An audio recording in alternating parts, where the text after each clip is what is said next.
Embalmed in Decay is the third full-length album from German death metal band Carnal Tomb.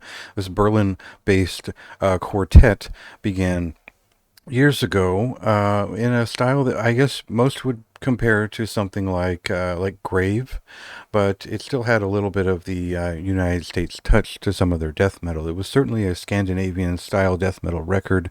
Rotten Remains, their debut back in 2016, and that's worth returning to if you're a big fan of Grave, Autopsy, Unleashed.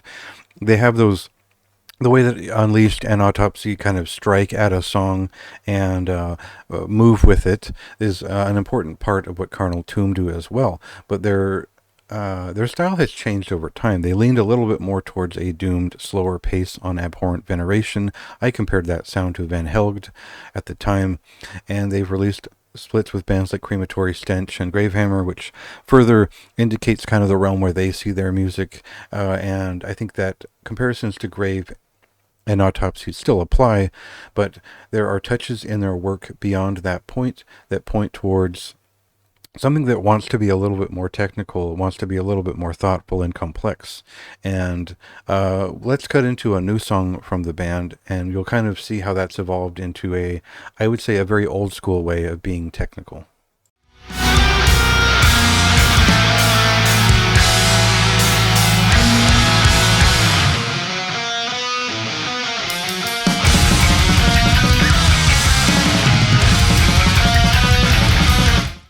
If you're a fan of the first Dark Throne record, or Crematory's Denial, or even just Demolic, you'll understand what these naughty, kind of old school, naughty as in knotted, as in, not a knot in wood sort of thing, that are twisted riffs. They're elastic in their movement, and they are cyclic in their patternation.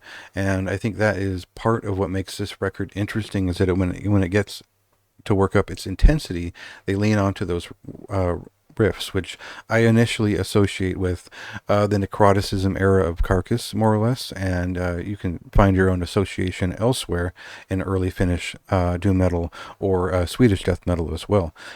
So that is kind of the touch upon this record that makes it something special. I think that it's kind of on par with that last record. I couldn't say that this is better than Abhorrent Veneration outright, because they've lost the slower, doomed side of their sound, and now they're starting to sound a little bit more like Undergang, or that kind of band where they're keeping the energy up. They're probably pushing for a more engaging live performance, and that makes the record a little bit less.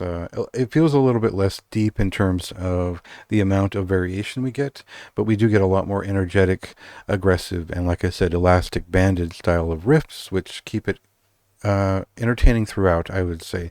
It does feel like a riff album.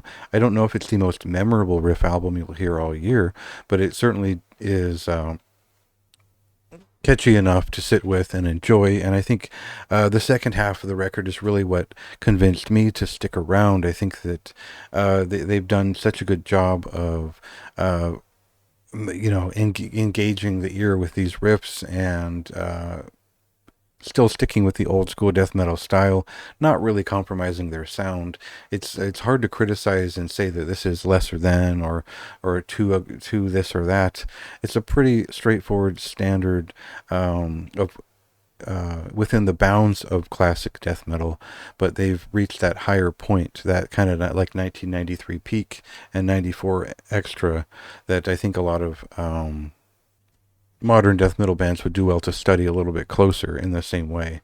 So first record from November that I've reviewed here, and it's a good one. I think this is a high recommendation, and otherwise it's out this Friday, and you can read my review now and check out a couple of songs on the page.